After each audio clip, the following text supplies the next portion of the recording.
Hi everyone, welcome to Pavan వర్ channel. ఈరోజు మనం ఈ వీడియోలో గేమింగ్ ల్యాప్టాప్స్ గురించి అంటే ఏ ఫీచర్స్ కన్సిడర్ చేయాలి గేమింగ్ ల్యాప్టాప్ కొనే ముందు అని చూద్దాం. ఎవరైనా ఫస్ట్ మన ఛానల్ని చూస్తుంటే మన ఛానల్లో ఉండే వీడియోస్ని కంటెంట్ని చూడండి, నచ్చితే సబ్స్క్రైబ్ చేయండి. ఇక వీడియోలోకి వెళ్తే గేమింగ్ ల్యాప్టాప్ని కొనాలి అంటే ఈ 10 కీ ఫీచర్స్ని చెక్ చేయాలి. అవి ఏంటంటే CPU or processor, second GPU, display, resolution, refresh rate, panel type, RAM, storage, cooling system, build quality and design, battery life, ports and connectivity. First CPU or processor గురించి చూద్దాం. సిపియు వచ్చి మెయిన్ ఇంపార్టెంట్, ఎందుకంటే హ్యూమన్స్కి brain ఎంత ఇంపార్టెంటో same అలాగే laptop perform చేయాలి అంటే సిపియుఆర్ processor అంతే ఇంపార్టెంట్. ఇండియాలో 2 ఆప్షన్స్ ఉన్నాయి ప్రాసెసర్లో, ఇంటెల్ అండ్ ఏఎండి. ఇంటెల్లో అయితే బెస్ట్ ఎక్స్పీరియన్స్ కోసం ఇంటెల్ i5, i7, i9, అలాగే ఏఎండిలో AMD's Ryzen 5, Ryzen 7 and Ryzen 9 are the best multitasking and heavy workload processors. గేమింగ్కి ల్యాప్టాప్ కావాలి అంటే at least Intel Core i5 or AMD Ryzen 5 ప్రాసెసర్ని సెలెక్ట్ చేసుకోవాలి smooth gaming కోసం. ఇందులో కూడా జనరేషన్స్ ఉంటాయి. 12 జనరేషన్ పైనుండేవైతే బెస్ట్ ఎక్స్పీరియన్స్ ఇస్తాయి. ఇంతకన్నా కిందకు ప్రాసెసర్ సెలెక్ట్ చేసుకుంటే మనం ల్యాగ్ నోటీస్ చేస్తాము. నెక్స్ట్ జీపీయూ గురించి చూద్దాం. జీపీయూ అంటే గ్రాఫిక్స్ ప్రాసెసింగ్ యూనిట్. సిపియు పర్ఫార్మెన్స్కి అంత ఇంపార్టెంటో సేమ్ అలాగే గేమింగ్ ల్యాప్టాప్స్కి జీపీయూ అంతే ఇంపార్టెంట్. ఇండియాలో 2 ఆప్షన్స్ ఉన్నాయి జీపీయూలో, ఏఎండి అండ్ ఎన్విడియా. ఎన్విడియాలో జియోఫోర్స్ ఆర్టీఎక్స్ 3060, 3070, 3080 జీపీయూస్ ఉంటే కళ్ళు మూసుకొని వెళ్ళిపోవచ్చు. అండ్ ఏఎండిలో రేడాన్ ఆర్ఎక్స్ 6000 సిరీస్లో బెస్ట్ ఎక్స్పీరియన్స్ ఇస్తుంది.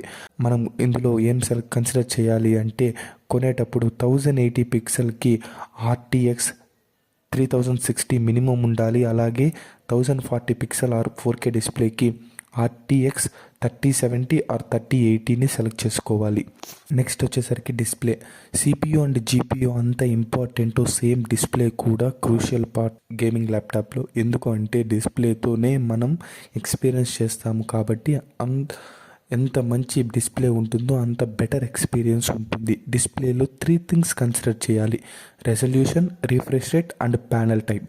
రెజల్యూషన్ వచ్చేసరికి most of the gaming laptops full HD 1080 pixel స్క్రీన్తో వస్తుంది. ఇది అన్ని గేమ్స్కి సరిపోతుంది. ఇంకా షార్ప్ విజువల్స్ కావాలి అంటే 1440 పిక్సెల్స్ ఆర్ 4K డిస్ప్లేతో వెళ్ళొచ్చు. కానీ డిస్ప్లే అండ్ జీపీయూ రిలేటెడ్గా ఉంటాయి కాబట్టి 1040 పిక్సెల్స్ ఆర్ 4K డిస్ప్లే అయితే ఆర్టీఎక్స్ 3070 ఆర్ 3080 ఉండాలి.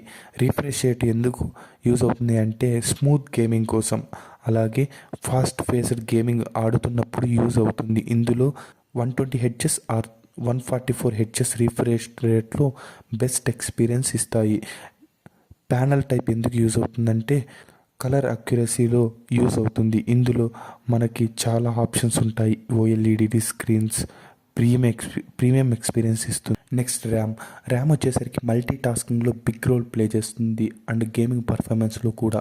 నార్మల్గా 8GB ర్యామ్ సరిపోతుంది, but smooth experience and multi tasking కోసం 16GB వేరియంట్ బాగుంటుంది. ఇంకా ఎవరైనా స్ట్రీమింగ్ చేయాలి అంటే 16GB or 32GB better experience ఇస్తుంది. నెక్స్ట్ వచ్చేసరికి స్టోరేజ్లో 2 టైప్స్ ఉంటాయి, ఎస్ఎస్డి అండ్ హెచ్డిడి.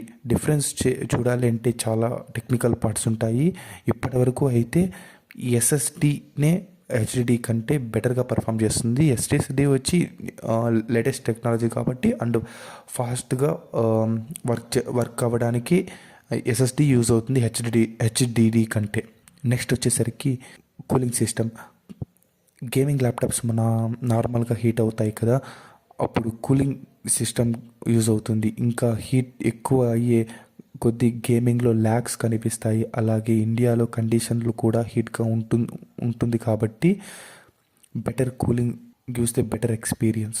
కూలింగ్ సిస్టంలో కూడా రెండు ఆప్షన్స్ ఉన్నాయి, thermal management or vapour chambers రెండు బెటర్గా కూలింగ్ ఇస్తాయి. నెక్స్ట్ వచ్చేసరికి build quality and design. Build quality will gives the better comfort when you are playing a long gaming sessions. So build quality కూడా important. Build quality and డిజైన్లో 3 things consider చేయాలి. First మెటీరియల్లో వచ్చేసరికి aluminium or magnesium materials డ్యూరబుల్గా ఉంటాయి and premium feelings కూడా ఇస్తాయి. Second వచ్చేసరికి కీబోర్డ్. డీసెంట్ రెస్పాన్స్ ఉండే కీబోర్డ్ అయితే సరిపోతుంది. నార్మల్గా గేమింగ్ ల్యాప్టాప్స్కి RGB బ్యాక్ లైటింగ్తో వస్తాయి కదా, అది చూడడానికి కూడా చూడడానికి కూడా బాగుంటుంది అండ్ ఎక్స్పీరియన్స్ కూడా చాలా బాగుంటుంది. థర్డ్ వచ్చేసరికి పోర్టబిలిటీ. నార్మల్గా గేమింగ్ ల్యాప్టాప్స్ అంటే చాలా వెయిట్ ఉంటాయి, కానీ కొన్ని ల్యాప్టాప్స్ స్లిమ్గా ఉన్న సేమ్ ఎక్స్పీరియన్స్ ఇస్తాయి. నెక్స్ట్ వచ్చేసరికి బ్యాటరీ లైఫ్. ఈ అన్ని ఫీచర్స్ ఎంత ఇంపార్టెంట్, సేమ్ బ్యాటరీ కూడా అంతే ఇంపార్టెంట్. మనకి పవర్ కట్స్ ఉంటాయి కాబట్టి బెటర్ బ్యాటరీ స్టోరేజ్ ఉండేవి తీసుకుంటే సరిపోతుంది. నార్మల్గా గేమింగ్ అయితే ఆడేటప్పుడు అంత బ్యాటరీ రాదు, కానీ 5 to 7 hours వచ్చే ల్యాప్టాప్స్ని సెలెక్ట్ చేసుకోవాలి. నెక్స్ట్ వచ్చేసరికి ports and connectivity. Essential ports ఉంటే చాలు. అవి ఏంటంటే at least 1 USB-C port, a few USB-A ports, HDMI and internet ports. Wi-Fi 6 support చేస్తే బెటర్గా ఉంటుంది, ఎందుకంటే ఫాస్ట్ గేమింగ్ ఆడేటప్పుడు Wi-Fi 6 వచ్చి ఫాస్ట్గా ఇంటర్నెట్ ప్రొవైడ్ చేస్తుంది. అండ్ లాస్ట్ వచ్చేసరికి ప్రైస్ అండ్ బడ్జెట్. అన్ని ఫీచర్స్ ఉంటే సరిపోదు, ప్రైస్ కూడా మన బడ్జెట్లో ఉండాలి కదా. మీకు బెస్ట్ గేమింగ్ ల్యాప్టాప్ కావాలి అంటే అట్లీస్ట్ 60,000 నుంచి స్టార్ట్ చేయాల్సి పడుతుంది. 60,000 నుంచి 90,000 వరకు పెడితే డీసెంట్ GPU ఉండేది 1650 ఆర్ 1660తో వస్తాయి. అలాగే మిడ్ రేంజ్ అయితే 90,000 నుంచి 1,50,000 వరకు ఉంటాయి. ఇందులో అయితే బెస్ట్ గేమింగ్ ఎక్స్పీరియన్స్ ఉంటుంది. అలాగే హై ఎండ్ పోవాలంటే 1,50,000 పైన ఏవి పెట్టినా టాప్ టైర్ ల్యాప్టాప్స్ పైన డిస్కస్ చేయని అన్ని ఫీచర్స్ టాప్ అండ్ ఫీచర్స్తో వస్తాయి. Thanks for watching till now. మీకు ఈ వీడియో నచ్చితే ఈ వీడియోని లైక్ చేయండి. ఎవరైతే ల్యాప్టాప్ కొనాలనుకుంటున్నారో వాళ్ళకి షేర్ చేయండి అండ్ ఛానల్ని సబ్స్క్రైబ్ చేయండి అండ్ కమెంట్ చేయండి. Thank you so much.